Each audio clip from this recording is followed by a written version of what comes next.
الحمد لله رب العالمين والصلاة والسلام على أشرف الأنبياء والمرسلين أما بعد فأعوذ بالله من الشيطان الرجيم من همزه ونفخه ونفثه بسم الله الرحمن الرحيم رب اشرح لي صدري ويسر لي أمري واحلل عقدة من لساني يفقه قولي اللهم انفعنا بما علمتنا وعلمنا ما ينفعنا وزدنا علما وبشر عباد الذين يستمعون القول فيتبعون أحسن أولئك الذين هداهم الله وأولئك هم أولو الألباب أعوذ بالله من الشيطان الرجيم بسم الله الرحمن الرحيم يا عبادي الذين آمنوا إن أرضي واسعة فإياي فاعبدون اے میرے وہ بندو جو ایمان لائے ہو۔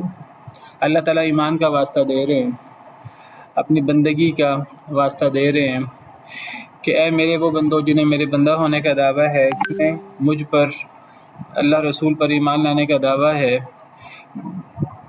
جب بھی یہ انداز ہوتا ہے تو اس میں پھر بہت اہم بات ہوتی ہے جس پر زور دینا مقصود ہوتا ہے۔ ان ارضی واسعۃ، بے شک میری زمین بہت وسیع ہے، فإیایا فاعبدون، پس خاص میری ہی فاعبدون۔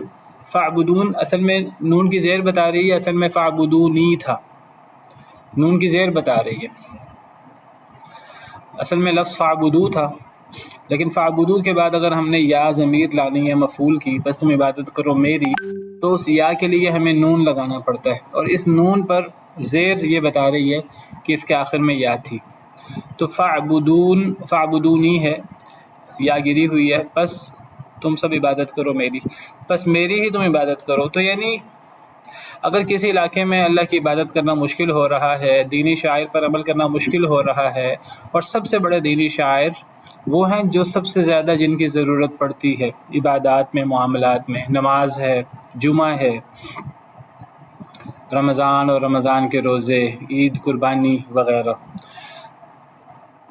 تو جن علاقوں میں توحید اور توحید کے شاعر، تو جن علاقوں میں اللہ کی عبادت کرنا مشکل ہو رہا ہے، تو اللہ کی توحید پر عمل کرنا مشکل ہو رہا ہے، تو ان علاقوں سے ہجرت کر جانا چاہیے۔ یہ کوئی عذر نہیں ہے کہ مجھے کرنے نہیں دیا جاتا تھا، اللہ کی زمین بڑی وسیع ہے، ہجرت کرنا ضروری ہے، جیسے کل میں نے آپ کو آیت کریمہ پیش کی تھی سورہ نساء کی۔ قیامت کے مرتے وقت فرشتے جو روح قبض کرتے ہیں وہ پوچھیں گے ان لوگوں سے جو دینی شاعر پر عمل نہیں کر پا رہے، فرشتے ان سے پوچھیں گے کہ تم عمل کیوں نہیں کرتے تھے؟ وہ کہیں گے ہم مجبور تھے، کننا مستضعفین فی الارض، ہم زمین میں کمزور تھے۔ تو فرشتے کہیں گے الم تکن ارض اللہ واسعۃ فتہاجروا فیہا، کہ اللہ کی سرزمین وسیع نہیں تھی تم ہجرت کر جاتے؟ تو فرشتے کہیں گے اولئک، اللہ فرماتے ہیں اولئک مأواہم جہنم، ان کا ٹھکانہ جہنم ہے، وساءت مصیرا، بہت برا ٹھکانہ ہے۔ لیکن مستثنیٰ ہیں وہ لوگ الا المستضعفین من الرجال والنساء والولدان، کمزور مرد، بوڑھے مرد، عورتیں ویسے ہی کمزور ہوتی ہیں، بچے ویسے ہی کمزور ہوتے ہیں، تو اگر ان کے پاس کوئی ہجرت کرنے کا کوئی ذریعہ نہیں ہے، کوئی سہارا نہیں ہے، تو وہ مستثنیٰ ہیں۔ تو فاولئک عسى اللہ ان یعفو عنہم، شاید اللہ انہیں معاف کر دے، لیکن جو لوگ ہجرت کرنے پر قادر ہیں تو ان کے لیے اگر وہ دینی شاعر پر عمل نہ کر سکیں، خاص طور پہ نماز، جمعہ، روزہ وغیرہ، قربانی وغیرہ، تو انہیں پھر اس جگہ سے ہجرت کر جانا چاہیے، اللہ کی زمین وسیع ہے۔ اور یہاں پر بڑا سوال ہے ان لوگوں کے لیے کہ جو مسلمان علاقوں سے اٹھ کر صرف روزی کمانے کے لیے، تھوڑی سی اپنی دنیاوی معیشت بہتر کرنے کے لیے وہ ایسے کفار کے علاقوں میں چلے جاتے ہیں کہ جہاں وہ نماز، جہاں نہ وہ اذان سن سکتے ہیں، اذانوں پہ پابندی ہے، جہاں نہ وہ نماز پڑھ سکتے ہیں ہر جگہ، مسجدیں اتنی زیادہ نہیں ہیں، اور جہاں وہ اپنے دینی شاعر پر عمل نہیں کر سکتے، تو ان کو غور کرنا چاہیے۔ انسان ایسے علاقوں میں جا سکتا ہے دعوت دینے کی غرض سے، یا کوئی ایسا مجبوری ہو علاج وغیرہ کی، تعلیم وغیرہ کی، جو اپنے علاقے میں میسر نہیں ہے، ورنہ صرف روزی کے لیے اور اپنی معیشت بہتر کرنے کے لیے ایسے علاقوں میں جانا کسی طور پہ جائز نہیں ہے۔ نبی صلی اللہ علیہ وسلم کا ارشاد ہے انا بریء من کل شخص، فرمان کا مفہوم ہے میں ہر اس شخص سے بری ہوں جو کفار کے درمیان رہتا ہے۔ اگر دعوت مقصد نہیں ہے، اگر کوئی بیماری یا کوئی اس طرح کا کوئی مجبوری نہیں ہے، تو کل نفس ذائقۃ الموت، ہر نفس نے موت کا ذائقہ چکھنا ہے، ثم الینا ترجعون، پھر ہماری طرف تم لوٹائے جاؤ گے۔ کل نفس ذائقۃ الموت ثم الینا ترجعون، ہر نفس نے موت کا ذائقہ چکھنا ہے. ثم الینا ترجعون، پھر ہماری طرف ہی تم سب نے لوٹ کر آنا ہے. یعنی اللہ تعالیٰ یہاں جب دین کے شاعر پر عمل نہ ہو رہا ہو، جب دینی شاعر پر کسی جگہ پر عمل نہ ہو پا رہا ہو، تو پچھلی آیت میں اللہ تعالیٰ نے گویا کہ حکم دیا کہ اصل اللہ کی عبادت ہے. اگر اللہ کی عبادت نہیں ہو پا رہی کسی جگہ پر، دینی شاعر پر عمل نہیں ہو پا رہا، تو پھر اللہ کی زمین وسیع ہے، اللہ کی زمین کی طرف ہجرت کر جانی چاہیے. جب ہجرت کی جائے گی تو واضح بات ہے کہ ہجرت کرنا آسان نہیں ہے. ہجرت کے لیے اپنا گھر بار، اپنی جاب، ایک لگا بندہ جو سلسلہ، دوست احباب، ایک پورا سسٹم سیٹ اپ بنایا ہوتا ہے. ایک انسان نے پوری زندگی اس کی ایک جگہ گزری ہوتی ہے. تو صرف اللہ کی عبادت کے لیے، دین پر عمل کرنے کے لیے ہجرت کرنا، جہاں یہ ایک بہت بڑی ذمہ داری ہے کسی مسلمان کی، اس کے ایمان کا تقاضا ہے. یہ ذمہ داری پورے نہ کرنے پر جہاں اس کے لیے وعید بھی ہے، اگر عذر کے بغیر اس کے پاس کوئی عذر نہ ہو اور وہ ہجرت بھی نہ کرے تو اس کی وعید بھی ہے، جیسے ہم نے پڑھا کچھ پہلے. تو ہجرت کرنے پر پھر اجر بھی بہت زیادہ ہے، اور اللہ تعالیٰ ہجرت کی ترغیب دلا رہے ہیں. اور اللہ فرماتے ہیں کہ ہجرت کرنے کے لیے تمہیں ٹھیک ہے قربانیاں دینی پڑیں گی، تمہیں گھر بار چھوڑنا پڑے گا، مشکلات کا سامنا کرنا پڑے گا. ممکن ہے کچھ لوگ ہجرت کر پائیں، کچھ لوگ ہجرت نہ کر پائیں، رستے میں کوئی رکاوٹ آ جائے. سفر، پرانے زمانے میں سفر بھی مشکل ہوتے تھے، آسان نہیں ہوتے تھے، لمبے سفر ہوتے تھے. تو اگر مشکلات ہوتی ہیں رستے میں، تو اصل تو یہ زندگی ہے ہی نہیں دنیا کی، اصل زندگی تو آخرت کی ہے. دنیا کی زندگی میں تو موت نے آنا ہے.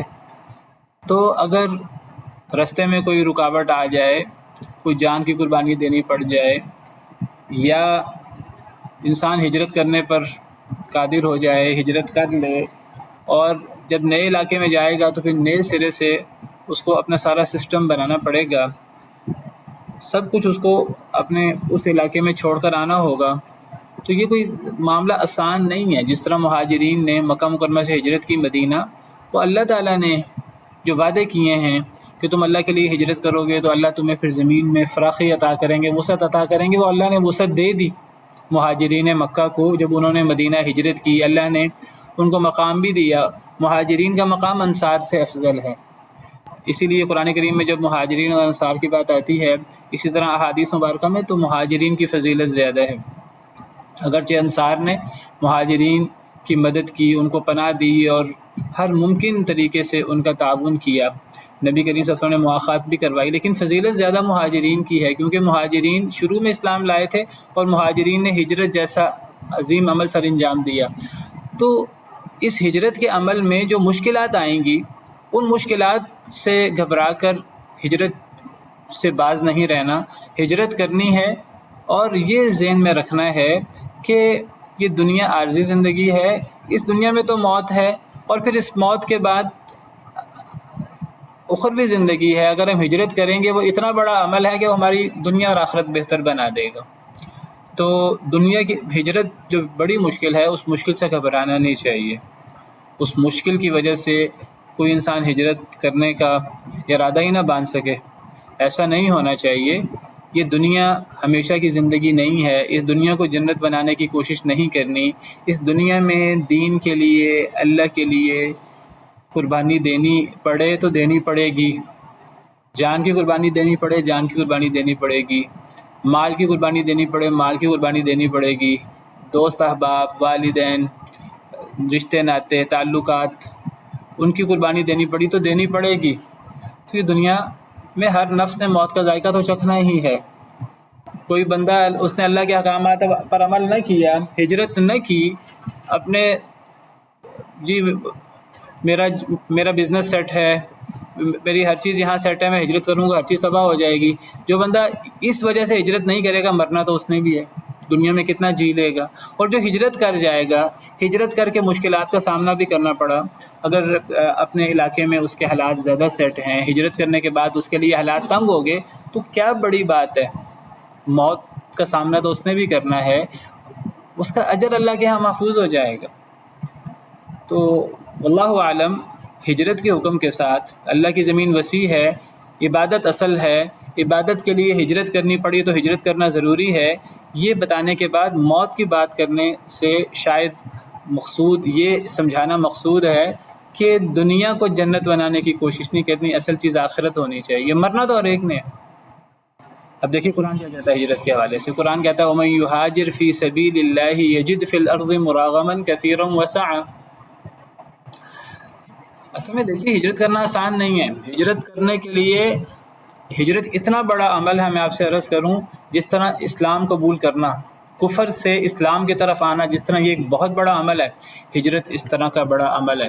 جس طرح اسلام قبول کرنے سے انسان کے پچھلے سارے گناہ معاف ہو جاتے ہیں، اسی طرح حدیث مبارکہ سے پتہ لگتا ہے کہ حج کرنے سے بھی پچھلے سارے گناہ معاف ہو جاتے ہیں. اور 3 عمل ہے، تیسرا عمل ہجرت ہے، ہجرت کرنے سے پچھلے سارے گناہ معاف ہو جاتے ہیں. 3 عمل ہے جن سے پچھلے سارے گناہ معاف ہو جاتے ہیں. ہجرت اتنا بڑا عمل ہے، کیونکہ ہجرت کرنا بہت مشکل ہے، آسان نہیں ہے. بہت بڑا ایمان ہوگا اللہ پر، اتنا ایمان ہوگا کہ اللہ کے لیے سب کچھ قربان کرنے کا جذبہ ہوگا تو انسان ہجرت کر سکتا ہے، ورنہ ہجرت ہی نہیں کر سکتا ایک انسان.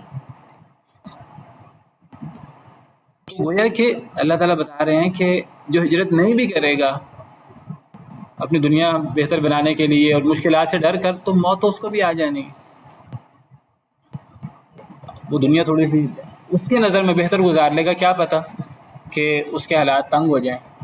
جو بندہ ہجرت کرتا ہے وہ سمجھتا ہے شاید مجھے مشکلات کا سامنا کرنا ہوگا اگلے علاقے میں، مجھے سب کچھ نئے سرے سے سیٹ کرنا ہوگا. اللہ کا وعدہ یہ ہے اللہ اس کو فراخی عطا کریں گے. اصل تو اللہ کے فیصلے ہیں نا، اللہ کی مدد ہے. یہ دیکھیے قرآن کی آیت سورہ نساء کی آیت نمبر 100، جس آیت میں اللہ نے پچھلی آیت میں آیت نمبر 97 میں اللہ تعالیٰ نے مذمت کی ہے ان لوگوں کی جو ہجرت نہیں کرتے اور ہجرت نہ کرنے کی وجہ سے دین پر عمل نہیں کر پاتے، تو اللہ نے ان کو جہنم کی وعید سنائی ہے جو معذور نہ ہوں. تو آیت نمبر 100 میں آگے جا کر اللہ فرماتے ہیں وَمَن يُهَاجِرْ فِي سَبِيلِ اللَّهِ، جو اللہ کے راستے میں ہجرت کرے گا، يَجِدْ فِي الْأَرْضِ مُرَاغَمًا كَثِيرًا وَسَعًا، تو وہ پائے گا زمین میں فراخی بہت زیادہ اور وسعت بہت زیادہ. اور پھر آگے ذرا دیکھیے وَمَن يَخْرُجْ مِن بَيْتِهِ مُهَاجِرًا إِلَى اللَّهِ وَرَسُولِهِ، جو نکلے اپنے گھر سے ہجرت کرتا ہوا اللہ کی طرف اور اللہ کے رسول کی طرف، یعنی اللہ کے حکم کے مطابق، نبی کریم صلی اللہ علیہ وسلم کی سنت کے مطابق، آپ کی تعلیمات کے مطابق، اللہ رسول کے حکم کے مطابق اگر وہ ہجرت کرنے کے لیے نکلے گا، ثم يدركه الموت، پھر اسے موت بھی آ جائے. ہجرت خاص طور پہ اس زمانے میں آسان نہیں تھا، موت کا خدشہ بھی تھا، دشمن جانے نہ دیں. جو دشمن اس علاقے میں اس کو دینی شاعر پر عمل نہیں کرنے دیتے، وہ اس کو کسی دوسرے علاقے میں آزادی سے جا کر دین پر عمل کرنے کی اجازت کیوں دیں گے؟ وہ روکنے کی کوشش کریں گے، قتل کرنے کی کوشش کریں گے، راستے کی مشکلات. تو جو اللہ کے راستے میں نکلے اب ہجرت کرنے کے لیے اللہ اور اس کے رسول کی طرف، ثم يدرك الموت، پھر اسے موت آ لے، راستے میں موت آ جائے، فقد وقع اجره على اللہ، پس تحقیق لازم ہو گیا، واقع ہو گیا اس کا اجر اللہ پر. یہ اتنی بڑی فضیلت ہے ہم تصور نہیں کر سکتے. یعنی اللہ تعالیٰ نے اجر بیان نہیں کیا، اللہ تعالیٰ نے بس یہ فرمایا ہے کہ اللہ پر اس کا اجر ثابت ہو چکا ہے. اور علماء کہتے ہیں جب اللہ تعالیٰ ایک عمل بیان کریں، اس عمل کا اجر بیان کریں، لیکن اجر کی مقدار بیان نہ کریں، بس یہ فرما دیں کہ اللہ پر اجر اس کا ثابت ہو گیا، تو یہ اجر پھر بے حساب ہوتا ہے، اس اجر کا شمار کتار نہیں کیا جا سکتا. آپ قرآن کریم میں ایک عام انداز دیکھ لیجئے، قرآن کریم میں احادیث مبارکہ میں جہاں بھی کسی عمل کا اجر کچھ طے کر دیا جائے گا، وہاں تو اس کا وہ اجر ہے جو طے کیا گیا. جہاں اجر طے نہیں کیا گیا، آپ سمجھیے یہاں اجر شمار کتار کے سے باہر ہے، اس کا شمار ہی نہیں کیا جا سکتا، تصور نہیں کیا جا سکتا دنیا کے اندر. جیسے دیکھیے اللہ تعالیٰ فرماتے، جیسے یہ آیت کریم ہے، اللہ فرماتے ہیں اس کا اجر اللہ پر واقع ہو گیا. کتنا اجر ہے اللہ نے بیان نہیں کیا، یعنی یہ اجر لامتناہی ہے، اس کو شمار نہیں کیا جا سکتا. ہماری ذہن، ہمارا ناقص علم اس کو شمار کرنے سے قاصر ہے، اللہ نے بیان نہیں کیا۔ اسی طرح حدیث مبارکہ میں آتا ہے الصوم لی وانا اجزی بہ، روزہ میرے لیے ہے، اس کی جزا میں دوں گا۔ کیا جزا دوں گا بیان نہیں کیا۔ روزہ بھی ایک صبر ہے، بہت بڑا صبر ہے۔ ہر چیز کا اجر اللہ فرشتوں سے دلوائیں گے قیامت کے دن۔ اللہ نے فرمایا روزہ میرے لیے ہے، اس کا اجر میں خود دوں گا۔ کیا اجر دوں گا بتایا نہیں، تو اس کا اجر بھی بے حساب ہے۔ جس طرح قرآن کہتا ہے انما یوفی الصابرون اجرہم بغیر حساب، سوائے سے کہ نہیں صبر کرنے والوں کو ان کا اجر بغیر حساب کے دیا جاتا ہے۔ آپ سمجھیے کہ یہ انداز ہے جب اللہ تعالیٰ ایک چیز کا اجر بیان کریں اور پھر اللہ اس کے اجر کی مقدار بیان نہ کریں، تو وہ اجر شمار کی تعداد سے باہر ہوتا ہے، وہ بہت بڑا اجر ہوتا ہے، اس کا تصور نہیں کیا جا سکتا۔ اور پھر انداز دیکھیے، یعنی اللہ رب العالمین پر کیا کوئی شخص کوئی چیز لازم کر سکتا ہے؟ کس کی مجال کہ اللہ پر کوئی چیز لازم کرے؟ لیکن اللہ اپنے فضل و کرم سے ہجرت کا اجر بیان کرتے ہوئے فرماتے ہیں کہ اللہ پر اس کا اجر واقع ہو جاتا ہے، اللہ پر اس کا اجر لازم ہو جاتا ہے، اللہ اپنے فضل و کرم سے اپنے اوپر لازم کر دیتے ہیں، میں نے اس کو بے حساب اجر دینا ہے۔ تو ہجرت کرنا آسان نہیں ہے، ہجرت کرنا بہت بڑی ذمہ داری ہے اگر دینی شاعر پر عمل نہیں ہو رہا۔ لیکن اگر ہجرت کر لے کوئی شخص اللہ رسول کے حکم پر عمل کرتے ہوئے، ہر جان ہتھیلی پہ رکھ کر سب کچھ چھوڑ چھاڑ کر، تو اس کا اجر بھی پھر بہت زیادہ ہے۔ تو ہجرت کرنا ضروری ہے۔ اور اب اس چیز کو دیکھیں اور آپ دیکھیے کہ ہمارے ہاں لوگ کس طرح جو ہے وہ صرف دنیاوی اللہ تو فرماتے ہیں ہجرت کرو، دنیا کو نہ دیکھو، دنیا کا مال و دولت نہ دیکھو، موت آ جانی ہے۔ موت نے یہ نہیں دیکھنا کون کتنا مالدار ہے کون کتنا غریب ہے، اصل تو آخرت ہے۔ لیکن ہمارے ہاں لوگ دنیا کے لیے ہجرت کرتے ہیں، چاہے وہاں دین پر عمل ہو سکے یا نہ ہو سکے۔ کیا تعلیم کے لیے ہجرت جائز ہے؟ اگر ہے تو اس کی دلیل۔ تعلیم کے لیے ہجرت سے مراد یعنی مسلمان علاقے سے کافر علاقے میں جانا، اس کو ہجرت کہہ رہے ہیں۔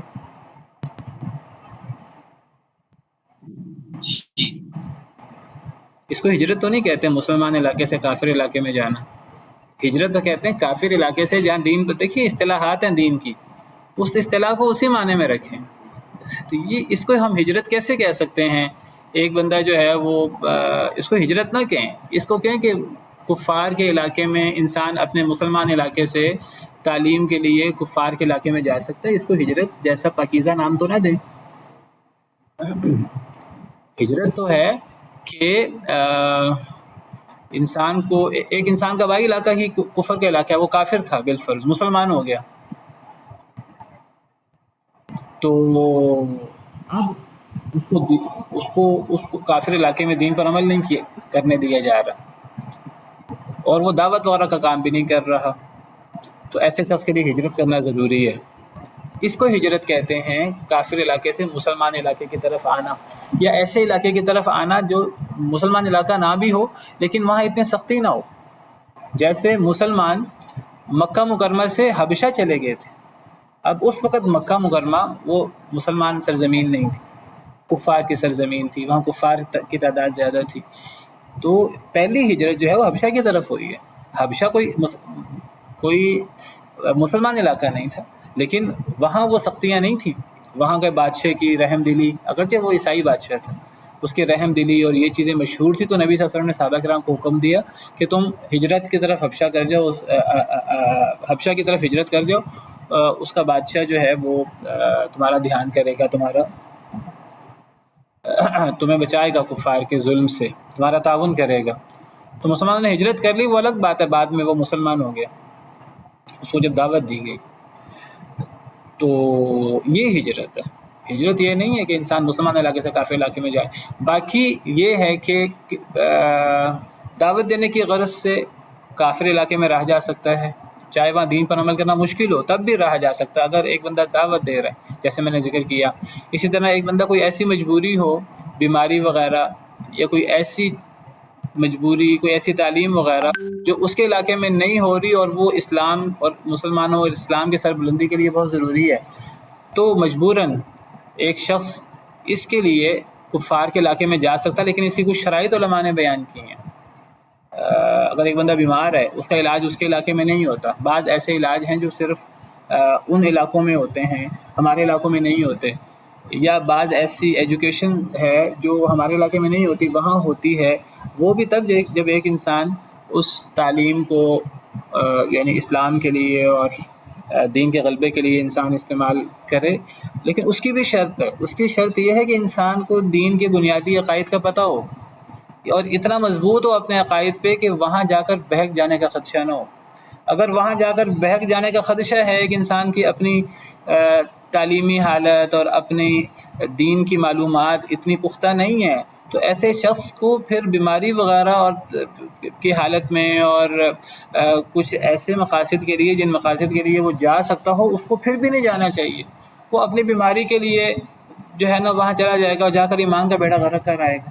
تو ایمان زیادہ ضروری ہے کہ صحت زیادہ ضروری ہے؟ صحت تو ایک وقتی چیز ہے دنیا کی، ایمان تو آخر تک ساتھ چلنا ہے ہمارے۔ اگر ایمان کا بیڑا غرق ہو گیا، ایک بندے کی تربیت نہیں ہے اپنی، اور وہ ایسے علاقوں میں جا کر وہاں شبہات کا شکار ہو سکتا ہے اور ان چیزوں کا شکار ہو سکتا ہے، تو ایسے شخص کو مجبوری میں بھی نہیں جانا چاہیے۔ لیکن اگر مجبوری ہے کسی شخص کی اور اس کی اپنی ایمانی تعلیمی کیفیت ایسی ہے کہ وہ اپنے عقائد پر ان چیزوں پر مضبوط ہے، تو مجبوری کی حالت میں علماء نے اس کی اجازت دی ہے۔ واللہ تعالی اعلم۔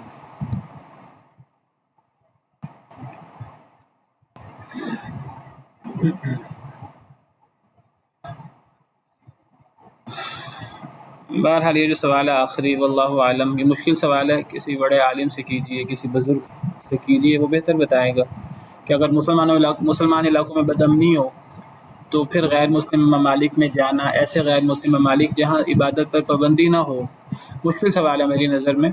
تو یہ پوچھئے علماء سے، علماء کیا کہتے ہیں۔ اس وقت ہم قرآن کریم کا جو اصولی حکم ہے وہ ہم پڑھ رہے ہیں، اور قرآن کریم اس معاملے میں بڑا واضح ہے، اور میں نے آپ کے سامنے نبی صلی اللہ علیہ وسلم کی حدیث مبارکہ بھی بیان کی، اور حدیث مبارکہ پہ اگر آپ غور کریں، یعنی حدیث مبارکہ وہ بڑی یعنی اس میں غور کریں تو پتہ لگتا ہے کہ اسلام میں کتنا قابل مذمت ہے کفار کے درمیان رہنا۔ میں آپ کو حدیث مبارکہ دکھا دیتا ہوں جو اسی آیت کریمہ کی تشریح میں ہے۔ انا بریء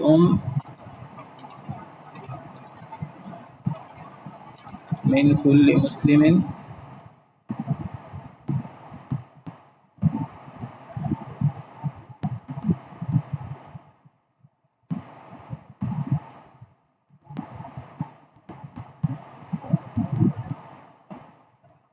دیکھیے یہ حدیث ہے،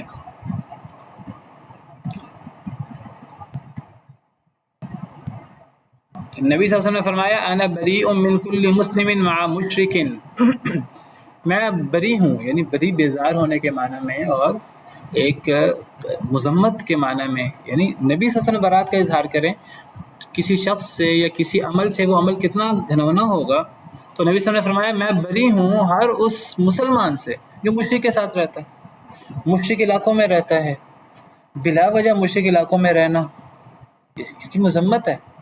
یعنی ہمیں اندازہ نہیں ہوتا کہ ہم کس طرح مشرک علاقوں میں رہتے رہتے کئی دفعہ تو دین پر عمل نہیں کر پاتے، کئی دفعہ اگر ہم سمجھیں ہیں کہ ہم دین پر عمل کر پا رہے ہیں، اگر ہم دعوت کا کام نہیں کر رہے، ہماری اپنی تعلیمی اور اپنی عقائد کی کیفیت ایسی پختہ نہیں ہے، ہم لا علمی میں غیر محسوس طور پر کفار کی عادات اور کفار کے عرف اور ان کی تقالید اور ان کا شکار ہو جاتے ہیں اور ہمیں اندازہ ہی نہیں ہوتا۔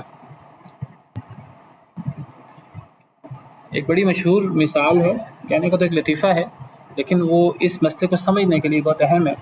کہتے ہیں کہ ایک عورت کی شادی کسی ایسے گھر میں ہو گئی کہ جب وہ نئی شادی اس کی ہوئی تو وہ کوئی ایسا پیشہ تھا اس کے شوہر کا یا ان کے گھر والوں کا کہ بدبو آتی تھی بڑی وہاں۔ تو بہرحال وہ عورت کی شادی اس گھر میں ہو گئی اور وہ وہاں رہنا شروع ہو گئی، تو شروع میں بڑا وہ اپنے شوہر سے کہتی، اعتراض کرتی کہ بڑی بدبو آتی ہے آپ کے گھر میں، میں تو جہاں سے آئی ہوں ہمارے گھروں میں اور ہمارے علاقے میں تو یہ صورتحال نہیں تھی۔ کچھ عرصے کے بعد وہ اس کو بدبو آنا بند ہو گئی، تو وہ اپنے شوہر سے کہنے لگی کہ دیکھیں میرے آنے سے کتنی تبدیلی آئی آپ کے گھر میں کہ وہ بدبو آنا بند ہو گئی ہے۔ تو حقیقت کیا تھی؟ حقیقت یہ تھی کہ بدبو آنا بند نہیں ہوئی تھی، وہ اس کی عادی ہو گئی تھی۔ کہنے کا ایک لطیفہ ہے یہ، لیکن اس میں بہت بڑا سبق ہے ہمارے لیے۔ جب ایک بندہ کسی ایک کافروں کے علاقے میں رہتا ہے، بالفرض اس کے لیے وہاں کفار کے علاقے میں اس کے شاعر پر عمل کرنے پہ پابندی بھی نہیں ہے، اکثر علاقوں میں پابندی ہوتی ہے، پابندی نہیں ہے بالفرض۔ وہ جب کفار کے علاقے میں خرابی کو دیکھتے دیکھتے بعض دفعہ ایسے لیول پہ فحاشی اور ان چیزوں کو اور اللہ کے ساتھ کفر اور الحاد اور ان چیزوں کو دیکھ دیکھ کر بعض دفعہ اس کو وہ چیزیں برائی نہیں لگتی، وہ چیز اس کے لیے ایک عادت بن جاتی ہیں۔ بعض دفعہ بہت وہ بندہ دعوت کا کام کر رہا ہو اور بہت کیوریس ہو اس معاملے میں، تو شاید وہ اپنے آپ کو اور اپنے بیوی بچوں کو بچا سکے۔ ورنہ کئی لوگ جو ہے وہ جاتے ہیں ایسے علاقوں میں جہاں دین پر سختیاں بھی ہیں، ایسے علاقوں میں جہاں دین پر سختیاں نہیں ہیں، لیکن وہ جب واپس آتے ہیں تو کئی دفعہ وہ خود یا ان کی بیوی بچے دین سے کافی دور ہو چکے ہوتے ہیں،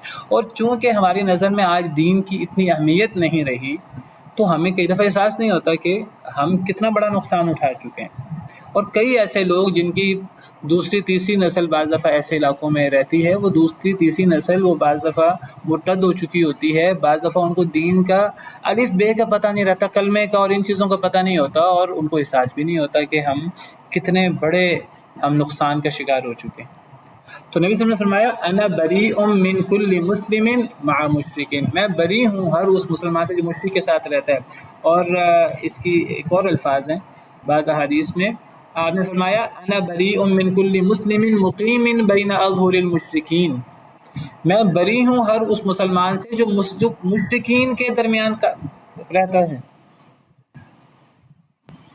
بلکہ حدیث صحیح ہے، یہ سنن نسائی کی حدیث بھی ہے، یہ بہقی میں بھی حدیث ہے۔ صحابہ کرام نے پوچھا کتنا دور رہے ایک انسان کفار سے؟ آپ نے فرمایا اتنا دور رہے کہ ان کی آگ نظر نہ آئے ایک دوسرے کو، آگ نظر نہ آئے، یعنی وہ آگ وغیرہ جلاتے ہیں اگر سردیوں سے بچنے کے لیے، روشنی کرنے کے لیے، اپنے کھانے بنانے کے لیے، تو آگ اور آگ کا دھواں نظر نہ آئے۔ اتنے دور مشرکین سے رہنا چاہیے، مل جل کے مشرکین کے ساتھ بلا وجہ نہیں رہنا چاہیے۔ انسان کو اندازہ نہیں ہوتا، انسان ان کے عادات، ان کے اطوار کا شکار ہو جاتا ہے۔ اور میں پھر کہہ رہا ہوں یہ چیزیں ہمیں اس لیے محسوس نہیں ہوتی کہ آج ہمارا بڑا مسئلہ دین رہا ہی نہیں، دین کی اہمیت ہی نہیں رہی، آج تو ہمارا بڑا مسئلہ مادیت ہے کہ جی زیادہ بہتر لائف سٹائل کیسے بنایا جا سکتا ہے۔ ہم اس کے لیے دین کی بڑی سے بڑی قربانی دینے پر تیار ہو جاتے ہیں۔ اللہ معاف کرے۔ باقی اگر کوئی شخص جیسے میں نے ذکر کیا، اگر وہ دعوت کے لیے جانا چاہتا ہے، اس کی اپنی ایمانی کیفیت اور تربیت اچھی ہے، یا کوئی مجبوری ہے، بیماری وغیرہ، تعلیم وغیرہ اہم مجبوری ہے، اس کے لیے بھی شرط ہے کہ اس کی اپنی تربیت اور ایمانی کیفیت اچھی ہو، تو بہرحال وہ جا سکتا ہے۔ واللہ تعالی عالم۔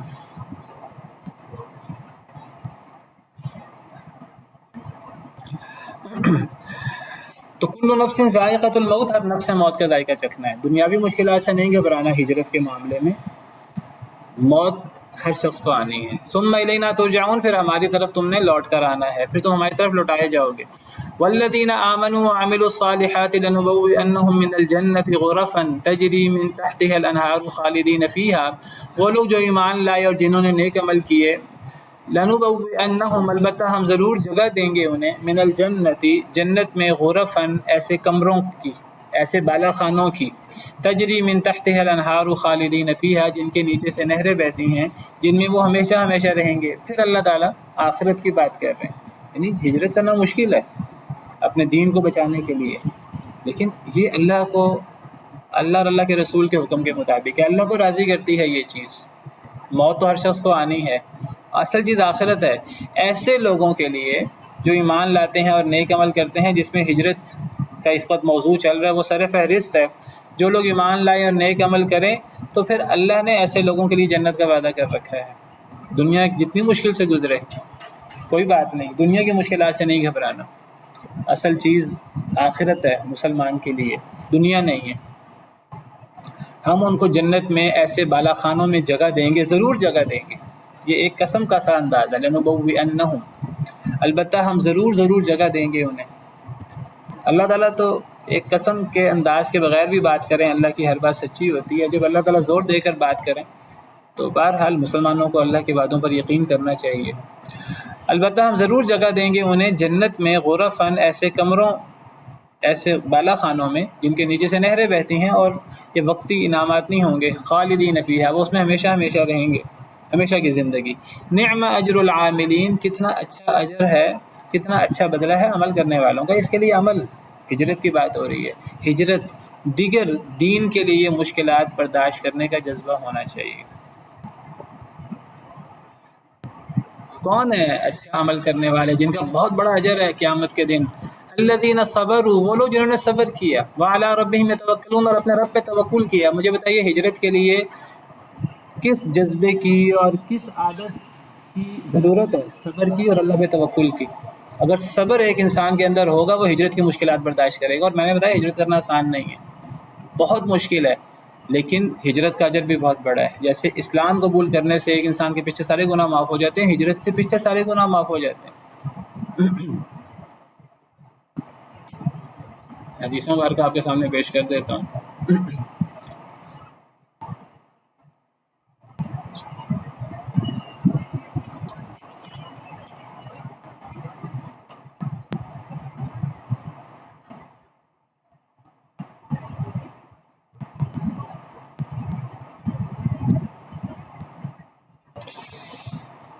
جی یہ حدیث مبارکہ ہے، شاید یہ صحیح مسلم میں بھی ہے، میں ایک میں صحیح مسلم کی حدیث نکال لوں۔ جی سیدنا عبداللہ بن عمر بن عاص کی حدیث ہے، لمبی حدیث ہے۔ اس حدیث میں الفاظ یہ ہیں کہ واقعہ یہ حضرت عمر بن عاص بڑے جلیل القدر صحابی ہیں۔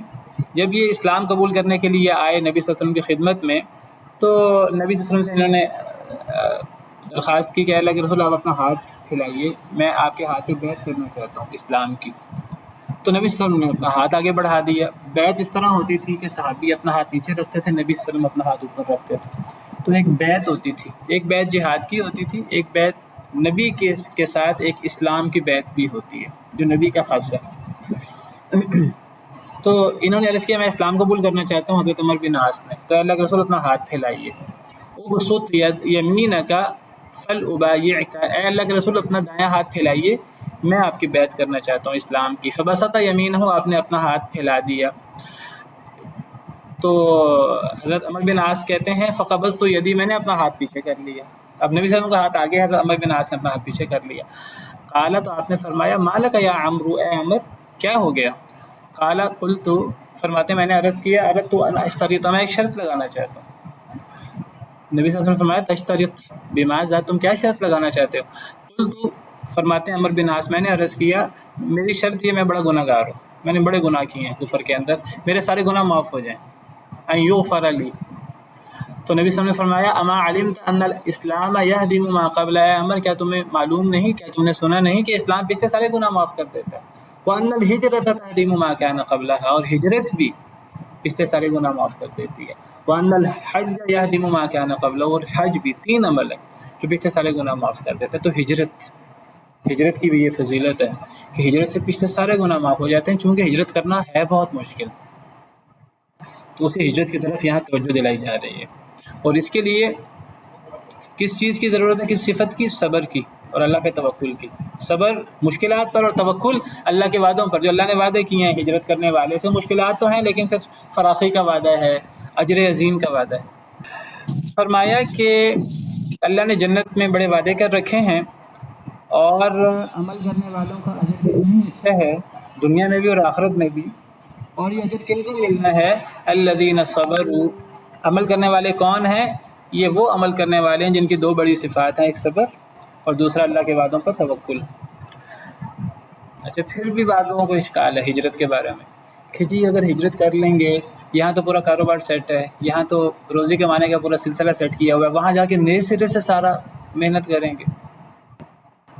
ہمارے لیے تو ایک علاقے میں ایک جاب سیٹ کر لیا، ایک کاروبار سیٹ کر لیا، اسی علاقے میں کاروبار سوئچ کرنا بہت بڑا فیصلہ ہوتا ہے۔ ایک جاب سوئچ کرنا بہت بڑا فیصلہ ہوتا ہے کہ جی 10 سال گزار دیے ہیں، اس کے سارے بینیفٹس ختم ہو جائیں گے، نئی جاب چلے گی کہ نہیں چلے گی، نیا بزنس کام کرے گا کہ نہیں کرے گا۔ وہ دوسرا علاقہ، دوسرے علاقے میں سب کچھ نئے سرے سے کرنا ہوتا ہے۔ تو بہت بڑا مسئلہ ہجرت کے اندر روزی روٹی کا آ جاتا ہے، جان کا خدشہ بھی ہوتا ہے، دشمن جانے دے گا کہ نہیں جانے دے گا، راستے کی مشکلات بھی ہیں، سفر کی مشکلات بھی، اور پھر سب سے بڑا مسئلہ نئے سرے سے اپنے رزق کے بندوبست کرنے کا۔ تو اللہ تعالیٰ فرماتے ہیں وَكَأَيٍّ مِّن دَابَّةٍ لَا تَحْمِلُ رِزْقَهَا، کتنے ہی جانور ہیں نہیں اٹھائے پھرتے اپنا رزق، اللہ یرزقها وَإِيَّاكُمْ، اللہ انہیں بھی رزق دیتے ہیں، وَإِيَّاكُمْ، اور خاص تمہیں بھی اللہ رزق دے گا۔ یعنی اللہ نے ہمیں یہ تعلیم دی ہے کہ کبھی بھی رزق کے لیے انسان کو اللہ کو چھوڑ کر، اللہ پہ توکل کیے بغیر سارا بھروسہ اپنی ذات پہ نہیں کرنا چاہیے، اللہ پہ چھوڑنا چاہیے۔ میں جس اللہ کے لیے ہجرت کروں گا، جس اللہ کے لیے اتنی بڑی قربانی دوں گا، وہ اللہ مجھے کیسے ضائع کریں گے؟ کبھی ضائع نہیں کریں گے۔ یہ ایمان اور یقین، جس میں پچھلی آیت میں توکل کی بات ہے، تو یہ توکل اللہ کے وعدوں پر، جب یہ توکل کسی انسان میں آ جاتا ہے، جب یہ یقین اور اللہ کے وعدوں پر توکل آ جاتا ہے، پھر اس انسان کے لیے کوئی مشکل رہتی ہی نہیں۔ ہمیں دعا سکھائی گئی، نبی صلی اللہ علیہ وسلم دعا کیا کرتے تھے اللہم اقسم لنا من خشیتک ما تحول به بیننا وبین معصیتک ومن طاعتک ما تبلغنا به جنتک ومن الیقین ما تهون به علینا مصائب الدنیا، اے اللہ وہ یقین عطا کر دے کہ دنیا کی مشکلات ہلکی ہو جائیں۔ جب انسان کا توکل اور یقین اللہ پر بڑھ جاتا ہے، اللہ کے وعدوں پر، پھر ساری مشکلات ہلکی ہو جاتی ہیں۔ بڑی سے بڑی مشکل، جان قربان کرنا بھی مشکل نہیں رہتا۔ صحابہ کرام ہنسی خوشی جان دے دیتے تھے، جہاد میں شریک ہو جاتے تھے، اور ان کے لیے کوئی مسئلہ نہیں ہوتا تھا۔ آج جو ہمارے لیے سب سے بڑا مسئلہ ہے، اللہ کے لیے قربانی دینا، جان کی، مال کی، بڑے سے بڑے مال کی قربانی دے دیتے تھے اس یقین اور اس توکل کی بنا پر۔ اور آپ ذرا سیدنا ابراہیم علیہ السلام کی زندگی کو دیکھیے، سیدہ ہاجرہ، جب حضرت ابراہیم انہیں چھوڑنے لگے مکہ کی بیابان جگہ میں، جہاں حضرت ہاجرہ اکیلی عورت ذات اور ساتھ بچہ چھوٹا وہ موجود تھا، حضرت ابراہیم چھوڑ کے جانے لگے ہیں، حضرت ہاجرہ کو بتایا نہیں میں کیوں چھوڑ کے جا رہا ہوں۔ حضرت ہاجرہ حیران پریشان ہے، کہتی ہیں ابراہیم کس، صحیح بخاری کی حدیث ہے، کس سہارے پہ چھوڑ کے جا رہے ہیں؟ حضرت ابراہیم نہیں جواب دے رہے، کیا جواب دوں، کیسے مطمئن کروں؟ دنیاوی طور پر دنیا میں ایسا ہوتا بھی نہیں ہے، اور دنیا میں ایسے کون مطمئن ہوتا ہے؟ اب کیسے مطمئن کریں اور کیسے بتائیں ان کو؟ تو جواب نہیں دیتے۔ حضرت ہاجرہ ایک ہی بات پوچھتی ہیں کہ کیا اللہ کا حکم ہے، کہ اللہ کے حکم پر چھوڑ کے جا رہے ہیں؟ تو حضرت ابراہیم فرماتے ہیں ہاں اللہ کا حکم ہے، اللہ کے حکم پہ چھوڑ کے جا رہا ہوں۔ تو کیا فرماتی ہیں؟ ایک ہی بات فرماتی ہیں کہ پھر اللہ ہمیں ضائع نہیں کریں گے۔ اگر یہ اللہ کے لیے ہو رہا ہے تو پھر اللہ ضائع نہیں کریں گے۔ تو اصل میں اس توکل اور اس یقین کی ضرورت ہے۔ اگر یہ توکل اور یقین آ جائے، انسان اللہ کے لیے سب کچھ کرنے پر تیار ہو جاتا ہے، آگ میں کودنے پر تیار ہو جاتا ہے سیدنا ابراہیم علیہ السلام کی طرح، بیٹے کی گردن پہ چھری چلانے پر تیار ہو جاتا ہے، بیوی بچوں کو اللہ کے حکم سے بیابان جگہ پہ نہ چرند پرند، نہ پانی، نہ کچھ کھانا، نہ کچھ اور، وہ تیار ہو جاتا ہے، اور وہ گھر والے بھی تیار ہو جاتے ہیں۔ لیکن اس کے لیے اس توکل اور اس یقین کی ضرورت ہے، اور یہ یقین ختم ہو گیا۔ اس لیے ہمارا آج بڑا مطمع نظر، کافر تو کافر، مسلمان مادیت۔ جب تک یہ مادیت کو ہم اپنی نظروں سے پیچھے نہیں کرتے، جب تک اللہ اور اللہ کے وعدوں پر ہم یقین نہیں کرتے، تب تک یہ چیزیں بہت مشکل ہیں ہمارے لیے۔ یہی تربیت نبی صلی اللہ علیہ وسلم نے صحابہ کرام کی تھی۔ صحابہ کرام کے پاس کوئی وسائل نہیں تھے دنیا کے، کوئی مال و دولت نہیں تھا، لیکن دنیا کے اندر انہوں نے بڑی ترقی کی، بڑا عروج پایا۔ تو نبی صلی اللہ علیہ وسلم نے صحابہ کرام سے فرمایا ایک وقت آئے گا کہ دنیا تم پہ ٹوٹ پڑے گی۔ صحابہ کرام عرض کرنے لگے ہم بہت تھوڑے رہ جائیں گے، کیونکہ اس دور میں تو بڑا مسئلہ صحابہ کرام کو تعداد کا ہوتا تھا، اتنی تھوڑی تعداد، کفار اتنے زیادہ، تو ہم بہت تھوڑے ہوں گے۔ آپ نے فرمایا نہیں تم بہت زیادہ ہوگے۔ تو صحابہ کرام عرض کرنے لگے، آپ نے فرمایا کہ دنیا تم پر ایسے ٹوٹ پڑے گی جیسے لوگ دسترخوان میں کھانے پر ٹوٹ پڑتے ہیں۔ تو صحابہ کرام نے عرض کیا وجہ کیا ہوگی؟ قلت تعداد تو نہیں ہوگی، تو کیا وجہ ہوگی؟ آپ نے فرمایا کمزوری، وہن۔ صحابہ کرام نے عرض کیا وہن کیا ہے؟ آپ نے فرمایا حب الدنیا و کراہیت الموت، دنیا کی محبت اور موت کو ناپسند کرنا۔ اصل میں جب انسان، ایک مسلمان، اس کو اللہ پر توکل نہیں رہتا، اللہ کے وعدوں پر یقین نہیں رہتا، پھر دنیا کی محبت پیدا ہو، پھر مادیت پرستی آ جاتی ہے آگے، اور جب مادیت پرستی آتی ہے پھر سب سے مشکل کام موت لگتا ہے، کیونکہ پھر انسان کے لیے سب کچھ، یہ زندگی، دنیا کی زندگی سب کچھ بن جاتی ہے۔ جب اللہ پر یقین ہو، اللہ کے وعدوں پر یقین ہو، اللہ پر توکل ہو، پھر انسان کے لیے سب کچھ آخرت ہوتا ہے۔ صحابہ کرام نے کہا تھا رستم کے دربار میں جا کر، صحابہ کے سفیر نے کہا تھا رستم نے پوچھا تھا کہ تم دنیا پہ قبضہ کیے جا رہے ہو، تو صحابہ کرام نے کہا تھا کہ ہمارا تمہارا فرق ہے، تم جتنی موت سے محبت، زندگی سے محبت کرتے ہو، ہم اس سے زیادہ موت سے محبت کرتے ہیں، شہادت سے اور ان چیزوں سے۔ تو بہرحال یہ ہمارا مسئلہ ہے، اور اگر یہ چیز ختم ہو جائے گی تو اسی دن سے مسلمان ترقی کرنا شروع ہو جائیں گے، وہن ختم ہو جائے گا، اور کفار کے سامنے ہماری کمزوری بھی ختم ہو جائے گی۔ تھوڑے مسلمان ہوں گے لیکن غالب ہوں گے، اور اسلام تو غالب ہونے کے لیے آیا، مغلوب ہونے کے لیے آیا ہی نہیں، لیکن کوئی اسلام پر عمل تو کرے۔ تو فرمایا وَكَأَيٍّ مِّن دَابَّةٍ، کتنے ہی جانور ہیں، لا تحمل رزقها، اپنا رزق اٹھائے نہیں پھرتے، اللہ یرزقها، اللہ انہیں بھی رزق دیتا ہے۔ جب وہ انہیں رزق دیتا ہے جانوروں کو، وہ انسانوں کی طرح وہ عقل نہیں رکھتے، وہ انسانوں کی طرح بہت سا رزق محفوظ نہیں کر سکتے۔ تو جو اللہ جانوروں کو رزق دے دیتا ہے، وہ انسانوں کو رزق کیوں نہیں دے گا؟ وہ تمہیں بھی رزق دے گا۔ وَهُوَ السَّمِيعُ الْعَلِيمُ، وہ بہت سننے والا، بہت جاننے والا ہے۔ اس قسم کی آیتوں سے بعض دفعہ محسوس ہوتا ہے کہ اللہ تعالیٰ کہتے ہیں اللہ پہ توکل کرو، اور بعض لوگ اس قسم کی آیات کا مفہوم کیا لیتے ہیں؟ بعض لوگ اس قسم کی آیات کا مفہوم یہ لیتے ہیں جیسے ہمیں کچھ محنت کرنے کی ضرورت ہی نہیں ہے۔ نہیں، ان قسم کی آیات سے ہرگز یہ مقصود نہیں ہے کہ انسان گھر میں بیٹھ جائے، توکل سے ہرگز یہ مقصود نہیں ہے۔ توکل سے مقصود کیا ہے؟ یعنی انسان اسی طرح محنت کرے جس طرح دیگر لوگ محنت کرتے ہیں، بس فرق کیا ہے کفار کی محنت میں، دیگر لوگوں کی محنت میں اور ایک مسلمان کی محنت میں؟ محنت دونوں کرتے ہیں، وہ اپنی محنت میں وہ سمجھتے ہیں کہ سب کچھ ہم اپنے بل بوتے پر کر رہے ہیں، ان کا اللہ پر توکل نہیں ہوتا، اللہ پر اعتماد نہیں ہوتا۔ مسلمان محنت کرتا ہے غیروں کی طرح، لیکن اس کا سارا اعتماد اللہ رب العالمین کی ذات پر ہوتا ہے، اس کا اپنے اوپر اعتماد نہیں ہوتا۔ تو پھر ایک مسلمان کبھی دنیا کی مشکلات سے اور غربت اور ان چیزوں سے، کم تعداد اور ان چیزوں کی وجہ سے کبھی گھبراتا بھی نہیں ہے۔ اگر اس کا اللہ پر اعتماد ہو تو ہجرت سے بھی نہیں گھبراتا، دیگر مشکلات سے بھی نہیں گھبراتا۔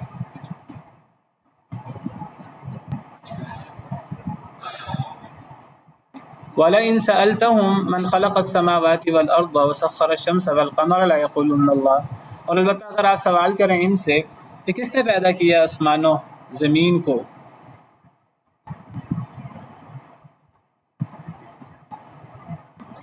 چلیں بس کریں، کلاس ختم ہو گئی ہے آن لائن، تو اسی پر بس کرتے ہیں۔ یہاں سے انشاءاللہ اگلے لیکچر میں جو پیر کو ہوگا شروع کریں گے، یہاں سے نیا موضوع شروع ہو رہا ہے ویسے بھی، تو اسی پر بس کر دیتے ہیں۔ سبحان ربک رب العزت عما یصفون وسلام علی المرسلین والحمد للہ رب العالمین۔